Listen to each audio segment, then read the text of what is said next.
My favorite color is red. What was the color that you wore when we first met? We met at the age of 16 in England when I was visiting my great aunt. I usually didn't go into town, but I'm glad I did that night because... He was out too.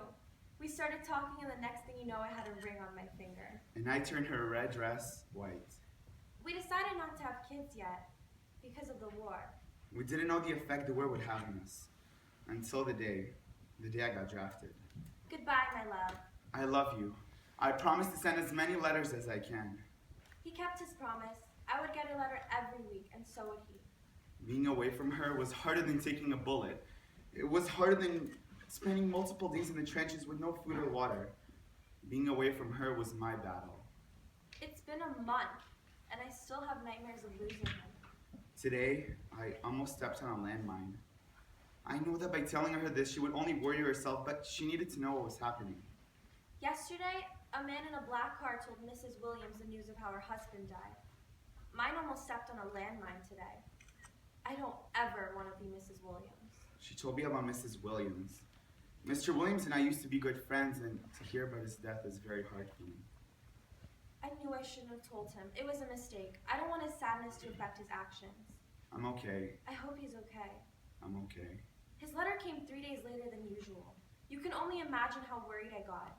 This week he told me about how his best bud was seriously hurt and that he had to watch him die. I had never met Ned, his friend, but from what I have read, they were like two peas in a pod. He was so peaceful. How could he have been so calm? We were in the middle of a war and yet he lay there with a lazy smile on his face. I watched a bullet pierce his stomach and watched the blood pour out. There was so much blood. It took me back to the moment when I first met Josephine. She was in that red dress.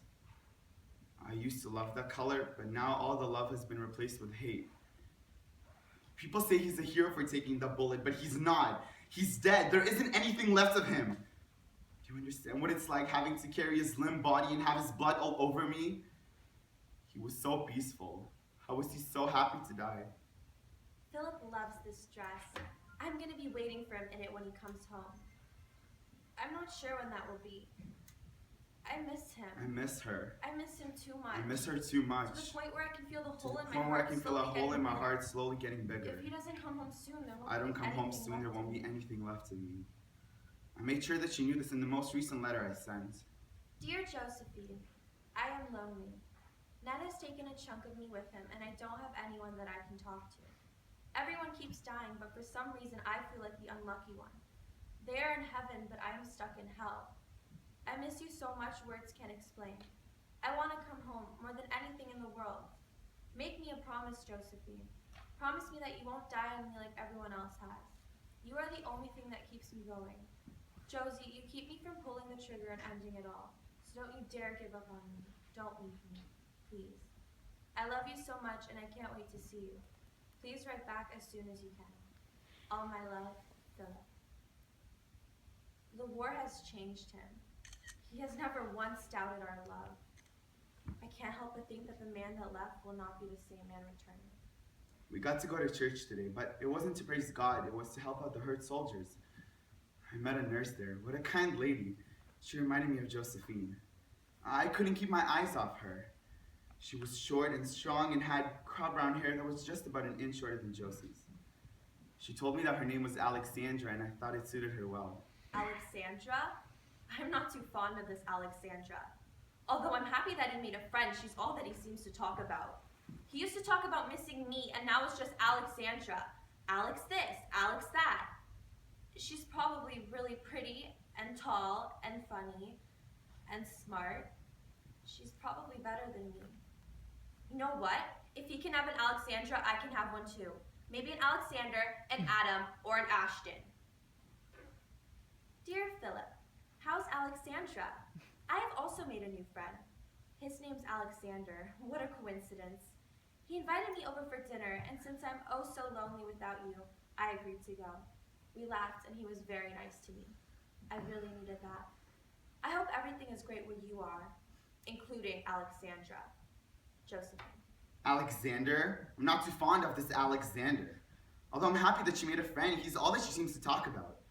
She used to talk about missing me, and now it's just Alexander. Alex this, Alex that. He's probably very handsome and tall and funny and smart. He's probably better than me. I just hope that she keeps her promise. The truth is, I never actually found an Alexander, an Adam, or an Ashton. There isn't anyone in this world that could steal my love from him. I regret sending that letter because now he'll doubt our love even more. I love you, Philip. I hope you still know that. Does she even love me anymore? When I get back, will she have to choose between me and Alexander? I wish that I never left. I wish I was home with her. That way none of this would have happened, but I can't go back now, so I'll go find Alexandra. I know that they're together. I can feel it. I'm so angry that she would throw me away like that, yet I'm the one to blame. I'm the one that made her jealous and drove her away. I decided to write him a letter to assure him that he is my one true love. My dearest Philip, I wanted to tell you that Alexander is only a friend to me, and that's it. He is nothing compared to you, and I love you so much. That is why I have decided to tell you about the tragedy that has struck our town. There's a terrible sickness going around, and there's not much time before I get it.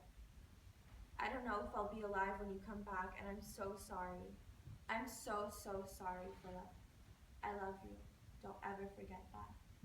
Josephine. I just received a letter from Josephine, but I refuse to open it until she knows about the terrible news. My dearest Josephine, I wanted to tell you that Alexandra is only a friend to me and that is it. She's nothing compared to you and I love you so much. That is why I have decided to tell you about how the war is getting worse. There are bombings happening all the time and I've gone to bed every single night this week with a raw fear of dying. I don't know how much I have before I'm with Ned again. I'm so sorry. I'm so sorry, Josie. I love you. Don't ever forget that, Philip. I'm so sorry, Josie. I love you. Don't ever forget that, Philip. I'm so sorry, Philip. I love you. Don't ever forget that, Josephine. We never had kids. The war hasn't ended yet. This isn't happening. This isn't real. I can't live without She's him. the only one I have He's left. dead. She's dead. Please don't leave me. There's no point of me living on this earth if she isn't with me. I'm useless without her. Look, Philip. Look at what you've done. I have turned her white dress red.